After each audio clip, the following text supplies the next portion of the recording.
Olha, o Fujimoto realmente é um mangaka que tem culhões, porque dessa vez a Asa Mitaka pode morrer de verdade e isso não é clickbait. Queria que fosse, mas não é. Considerando tudo o que aconteceu na parte 1, somando com a possível morte da Nayuta, a gente sabe muito bem do que o Fujimoto é capaz. E cara, eu não tô pronta pra me despedir da Asa. Eu espero sinceramente que o Fujimoto não leve isso adiante, porque eu não vou aceitar que a Asa morra dessa forma. Enfim, nós vamos conversar sobre isso e muito mais ao longo desse vídeo, então fique comigo até o final.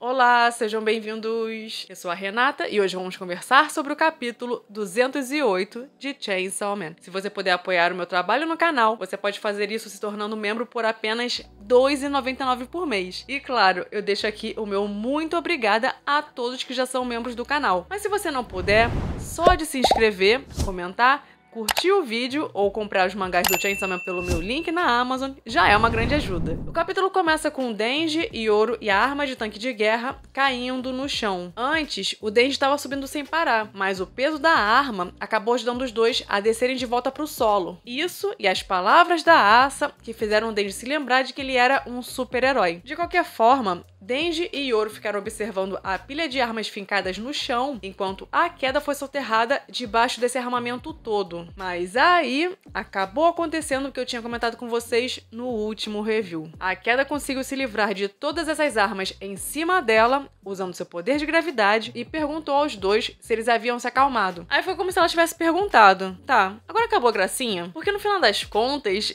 aquilo que eles aprontaram não serviu pra muita coisa. Até porque, como eu já imaginava, a queda não sofreu nenhum dano significativo com aquelas armas que saíram do tanque de guerra da Yoro. E a queda conseguiu regenerar rapidamente todos os danos que sofreu, como a gente já tinha visto no capítulo passado, já que a sua velocidade de regeneração é quase que instantânea. Bom, a gente percebe que a maior parte do arsenal de armas que foram criadas são espadas. Ou seja, pelo visto, essa é a preferência de Asa e Yoro. E como várias dessas armas são novidade pra gente, possivelmente elas foram criadas off-screen na época em que a Asa trabalhava pra igreja do Chainsaw Man caçando demônios. A Yoro ficou decepcionada ao perceber que não adiantou nada ter usado a sua arma secreta contra a queda, o que demonstrava que o nível de poder da queda era muito superior ao dela. E nisso, a queda explicou que o medo da queda é algo que surge no momento em que qualquer criatura se torna consciente, enquanto a guerra é apenas um conceito criado pelos humanos. Bom, eu fiz uma pesquisa rápida para saber em que momento os humanos adquirem consciência e, pelo que eu vi, a consciência começa a surgir enquanto o bebê está se desenvolvendo dentro do útero da mãe. Então, quando o bebê nasce, ele já tem algum grau de consciência, o qual, obviamente, vai sendo desenvolvido com o passar do tempo. Tanto que quando o neném começa a andar, ele tem várias quedas até aprender a andar. Mas enfim, o que importa é que a queda é um medo que surge nos seres humanos muito cedo, desde que nós somos bebês. E no caso do demônio da queda, o conceito é mais amplo do que a queda física, ou seja, aquela que pode levar uma pessoa a se machucar ou morrer, já que abrange também a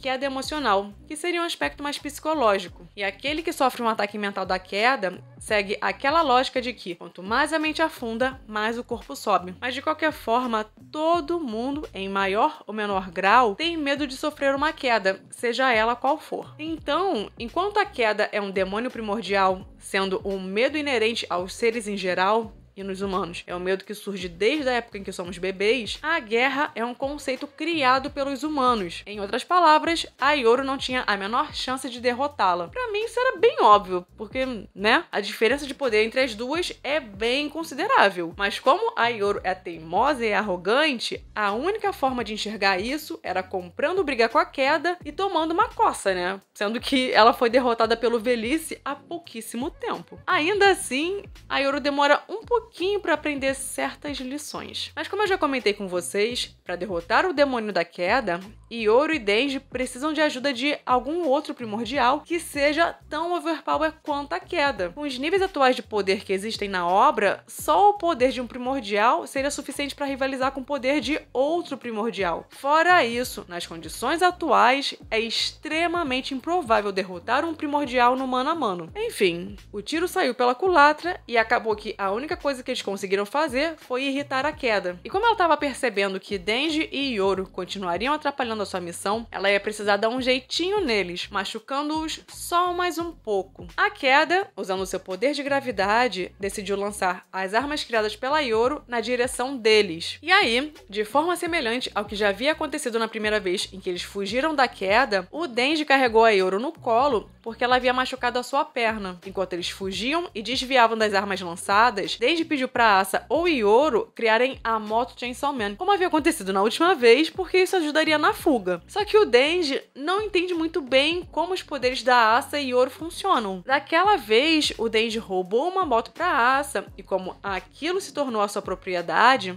ela conseguiu transformá-la em uma super moto Chainsaw Man. Só que o Denji não entende que Asa e Yoru não têm o poder de materializar coisas do nada. Elas apenas conseguem transformar em arma aquilo que pertence a elas. E sem haver uma moto ou qualquer outro veículo por perto, a saída foi o Denji continuar correndo com a Yoru no colo, enquanto ela metia um bang nas armas que se aproximavam deles e estavam na iminência de atingi-los. O problema é que a Queda não parava de arremessar as armas e, eventualmente, eles acabariam sendo atingidos. Então, assim que o Denji viu um lugar para se abrigarem, ele não pensou duas vezes e meteu o pé na porta, já invadindo o lugar. O figurante que estava lá protestou, mas ainda que ele tivesse a intenção de expulsá-los ou algo do tipo, várias armas perfuraram a porta e a parede, quase atingindo os três. Com o poder da gravidade, as armas continuaram perfurando a parede e a porta até que, inevitavelmente, elas iriam atingi-los. E a Yoru, vendo que não havia outra saída, decidiu usar a sua arma final número 2, que seria justamente aquilo que a gente teme. Yoru colocou a mão na cabeça do Denji com a intenção de transformá-lo em arma. Galera,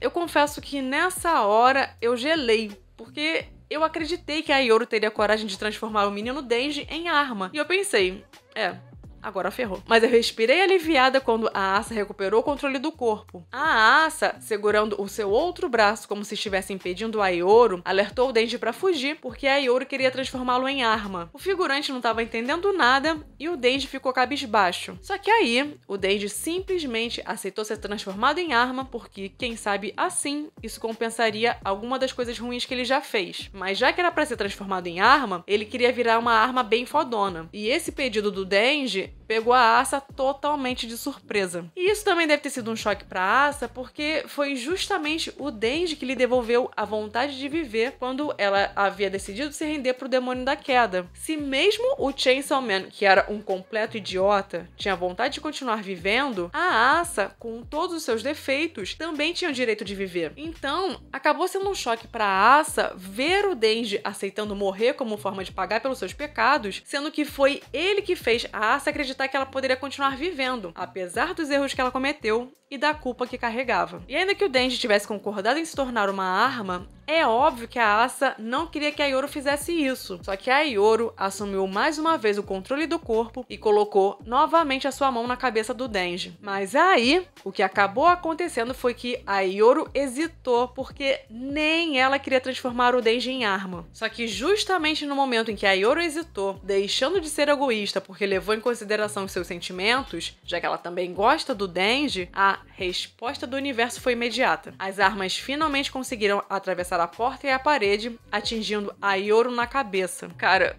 o Fujimoto é muito cretino. Justo na hora que a Yoru admite pra si mesma que o sentimento que ela tem pelo Denji é mais forte do que a vontade de transformá-lo em arma, uma outra arma criada por ela perfurou a sua cabeça. Que ironia, né? É por isso que o Fujimoto não mostra a cara. Se ele aparecer, vai ter fã querendo descer o cacete nele por tudo que ele já aprontou e continuar aprontando. Enfim, será que vai ser agora que o Denji vai encarar aquele novo dilema que o Demônio do Fogo comentou? Assim, se o dilema for salvar o figurante ou a Asa, sinceramente, o figurante que me perdoe, mas é óbvio que eu vou querer que o Denji salve a Asa. Nesse caso, seria mais do que justo ele salvar a garota que ele gosta. Óbvio, né? Não tem nem discussão. Agora, será que Asa e Yoru realmente correm risco de vida? Galera, o problema é que, em geral, ferimentos graves na cabeça costumam ser fatais, né? tipo uma espada atravessando a cabeça, né? Se for um ferimento de raspão na cabeça, ok. Mas pela imagem, não parece ser o caso, porque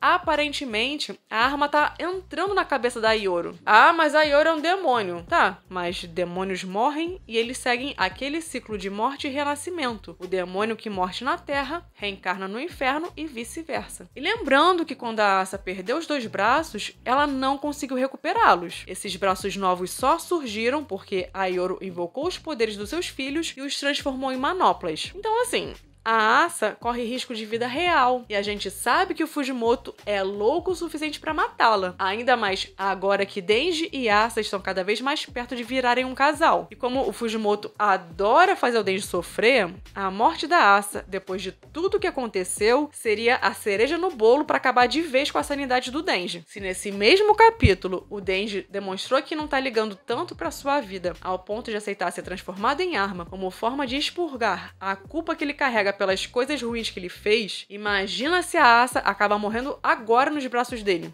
Aí ferrou. Aí é game over pro Denji. E eu imagino que o Potita acabaria assumindo o controle novamente. E talvez esse seja o plano, vai saber. Na minha cabeça, a morte da Asa e Ioro dessa forma meio aleatória não cumpre nenhum propósito, a não ser que seja deixar o Denji totalmente afundado na merda para que o Potita seja libertado novamente. Mas assim, a própria queda deixou claro nesse capítulo que a sua intenção era machucá-los um pouco mais e não matá-los. Então, eu vou me apegar a essa ideia para acreditar que Asa e Ioro não irão morrer dessa forma. Além disso, a morte já deixou nas entrelinhas a sua intenção de fortalecer tanto o Chainsaw Man como a guerra, porque aparentemente eles são capazes de impedir a profecia de Nostradamus. Sabe-se lá como, né? Porque eles mal conseguem causar um arranhão na queda. Então, eu acredito que Fujimoto só tá sendo cretino como sempre, e eu tenho esperanças de que Asa e Ioro vão sobreviver. E ainda tem um detalhe: talvez o objetivo da queda com tudo isso fosse obrigar a Ioro a usar a sua carta final, que seria transformar o Chainsaw Man em arma, porque esse pode ser o real objetivo do demônio da morte. Tudo bem que o plano falhou porque a Ioro não conseguiu fazer isso, mas a Ioro precisa continuar viva para que a morte consiga isso. Então já pensou se a morte aparece pessoalmente para salvar a vida da Ioro? Infelizmente só teremos essa resposta daqui a 2 semanas, porque na semana que vem teremos a famosa pausa. Mas se você curtiu o vídeo, capricha aí no like e se inscreve no canal caso ainda não seja inscrito. E se puder, se torne um membro do canal, porque isso vai me ajudar bastante. E ative as notificações para que você seja avisado assim que sair o próximo review. Bom, esse foi o vídeo de hoje. Eu vou ficando por aqui.